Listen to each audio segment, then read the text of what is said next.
Welcome back to Console Crapshoot, where we spin a wheel to play a random video game on original hardware. It's episode 99, one more to go until 100. 32 consoles on the wheel. Let's see what we end up playing today.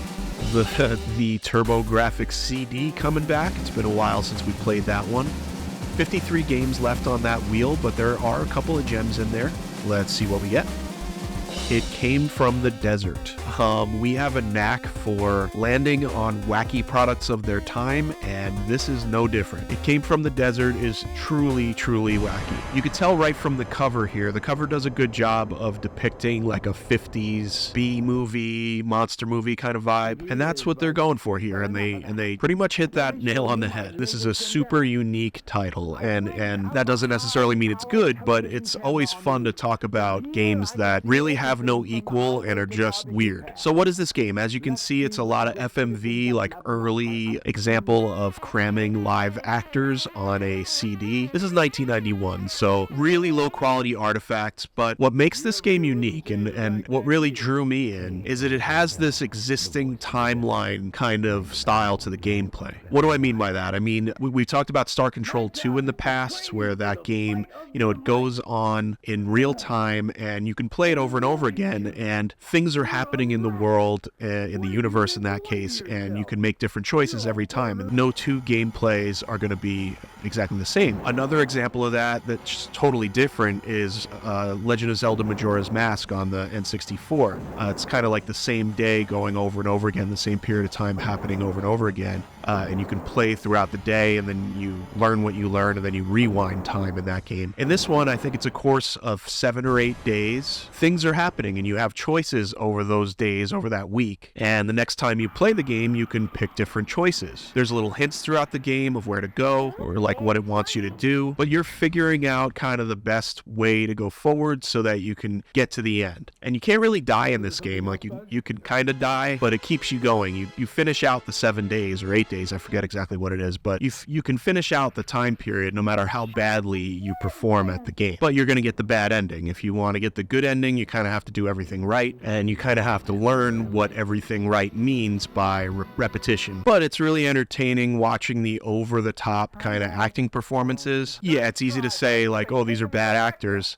I think in this particular case, they may or may not be bad actors, but I think that the director wanted them to be bad actors, kind of over-the-top, like I said, B-movie, wacky stuff, and I think that's where the charm for this game comes from, and I think they knew that when they were making it. Prissy wants you to come over right away. It's a small town, there's people in the town, there's basically mutant ants that are living underground, and they're slowly taking over the townspeople, they're controlling their minds, they want to eventually take over the world, and you're this guy Buzz, and you work for this scientist, or you're friends with this scientist, I don't know, kind of a Marty Doc Brown thing, and you have to stop the Ant Queen. And there's so many different combinations of conversations with these townspeople, and interspersed are little games. I guess they wanted to put some actual gameplay in there to engage people. But there are these scenes where you're down in the mines, you can shoot, you have a gun, you have grenades, and you can do a crazy backflip this is a forceful backflip. Very impressive, but you can only pull it off in certain situations. When you want to pull it off, it doesn't quite work. I think you have to be in a certain pose with your gun drawn. Then there's these over-the-top kind of gameplay parts where these giant ants are coming out of this big hole, and you have to close up the hole with grenades. And finally, you have these scenes where the Ant Queen takes over a person, and then it starts to send ants to eat the person, and you have to shoot all the ants off the person. And if it gets bad enough, it's basically a head and a skeleton with meat on it. It's pretty gross, but if you have a shred that wasn't eaten by the ants and you manage to kill all the ants, then they're kind of magically back to normal, and then they're like, thanks, you saved me. But you have your sheriffs and your step-parents or your stepmom's really mean to you. You've got the TV station. There's a lot of different places to go and a lot of different characters to meet. They're very colorful, they're very funny, and if the game has anything, it's replay value. I mean, if you have the attention span. Like, if I had this when I was a kid, I probably would have played it over and over again and never got tired of it and really tried to figure it out. I didn't quite have the patience for that now, I get the bad ending. But here I did see the good ending. I took it from a YouTube channel called Vicio Game. We'll credit them with that. But yeah, once you get used to the unfinished vibe of the game and you master all the quirks that are really evident, you kind of get a little soft spot for this thing. It's pretty, I don't want to say fun. It's funny though. It's entertaining and most importantly, absolutely one of a kind, unique. The colony is the future. Power to the colony!